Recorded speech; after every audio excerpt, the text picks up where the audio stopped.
You kind of want your inner experience and outer experience to also be aligned. And you want to kind of be able to match like the feel of the song too, right? Like if you're singing a really sad song, but you're singing it like this, it's going to be a little bit, I don't know, just distracting, you know? Or if you're singing a very happy song and you're singing it like this, forever he, like people are not really going to be able to connect, right?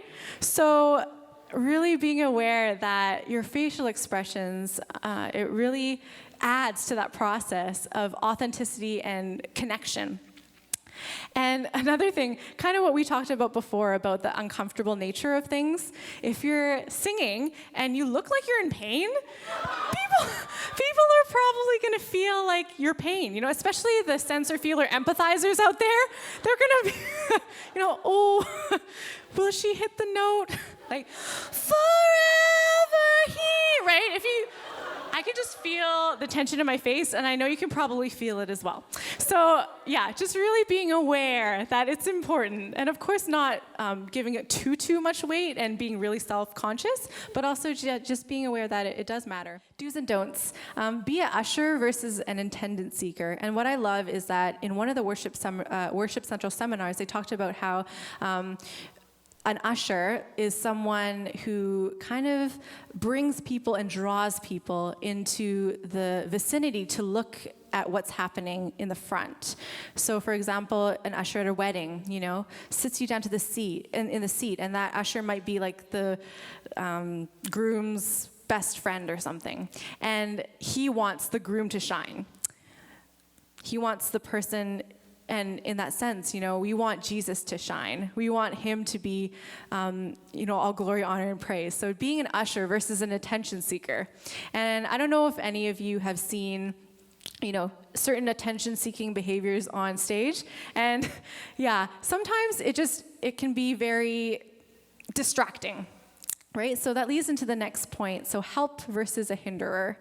Really helping people to connect rather than trying to block things from happening and pointing it towards yourself. Another thing, conducive energy and distracting energy. So as I said before, it really depends on the song. It depends on the time, even the time of the year too, if we talk about the liturgical calendar, right? And talk about Easter versus like Ash Wednesday, things like that. You know, the songs, everything that you plan is going to be a little bit different. And the energy conducively to really mirror what's happening in the moment rather than, you know, it's a slow song and you're like jumping up and down. You know? Another thing, as we talked about before, natural versus awkward. So, yes, natural. Try, as I said before, to watch yourself on camera. A lot of the times that really helps. Sometimes we're awkward, we don't even know it. Yeah, I've had that before as well, where I'd be standing in a certain way, and I'm like, oh, like I actually don't really like how that looks like when I see myself on camera. So do that as well. Just try to cultivate being comfortable in your own skin. I think when you're comfortable in your own skin, you gain this authority to be able to be who you are in front of people and not be confined. And I think that's so important because in authenticity and being able to see who the person is and how they connect with God, there is that step of being able to say, you know, I am free in who I am. I can be who I am, and I don't need to prove anything to anyone. And as I said before, you know, some of the natural things are personal preference. Sometimes, you know, someone likes to raise their hands in this way or this way. Anyone seen that chart? The worship chart where they label it, where they're like, Simba! And then like, I don't know, I caught a fish this big. Right? But I think, you know, just how you express yourself, it's all relative and it's personal.